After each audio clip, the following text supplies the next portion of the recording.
Les disques durs, ces petites boîtes magiques qui autrefois étaient la solution à tous nos problèmes de stockage. Mais est-ce que vous vous souvenez de la bonne vieille époque des disques durs mécaniques?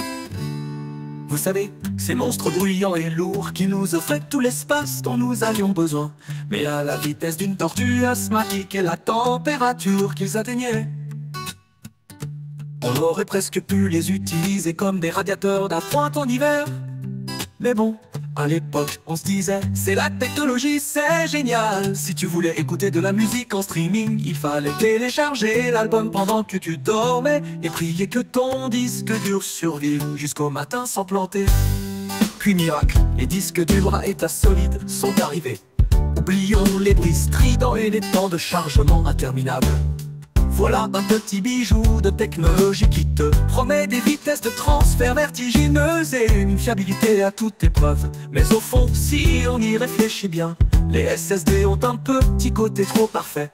Un peu comme ces gens qui vont à la salle de sport tous les jours et qui n'ont jamais de taches sur leurs vêtements. Oui, tout va bien, je suis tout neuf et rapide, mais ne me demandez pas de supporter une surcharge, sinon je vais m'éteindre comme une ampoule LED. Et voilà, tout le monde est devenu fou de vitesse. Aujourd'hui, il y a des SSD qui sont plus rapides que la lumière. Mais attendez, qui en a vraiment besoin? Sérieusement, à moins que vous soyez en train de faire des simulations quantiques sur votre PC de bureau, pourquoi votre fichier Word doit-il s'ouvrir en 0,1000 en 0,10 secondes au lieu de 0,1050? Qui vit dans ce monde où chaque milliseconde compte? Moi je veux juste que mon disque dur tienne quelques années avant de décider de partir en retraite. Anticiper sans prévenir. Ah, et n'oublions pas la fameuse évolution des tailles de stockage. Quand on y pense, l'ordinateur qu'on avait dans les années 2000 avait un disque dur de 80 Go.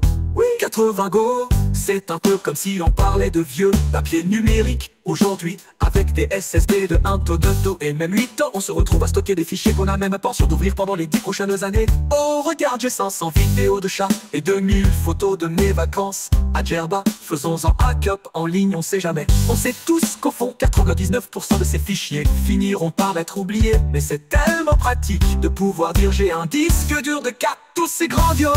Spécial et sauvegarde à l'art de sauvegarder ces fichiers. À l'époque, on avait des disques externes de 1 taux. Et maintenant, on se demande sérieusement si on a besoin d'un disque dur avec double sauvegarde en cloud, juste pour un fichier PDF de 20 pages sur un projet qu'on n'a même pas fini. Mais bon, il faut bien être sûr, n'est-ce pas? Parce qu'à un moment donné, tu te dis, si mon disque dur tombe en panne.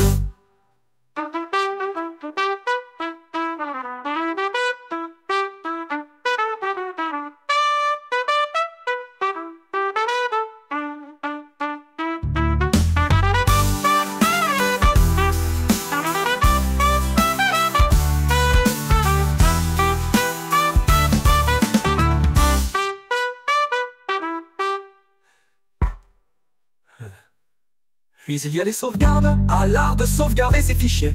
À l'époque, on avait des disques externes de 1 taux. Et maintenant on se demande sérieusement si on a besoin d'un disque dur avec double sauvegarde en cloud, juste pour un fichier PDF de 20 pages sur un projet qu'on n'a même pas fini. Mais bon, il faut bien être sûr, n'est-ce pas? Parce qu'à un moment donné, tu te dis si mon disque dur tombe en panne.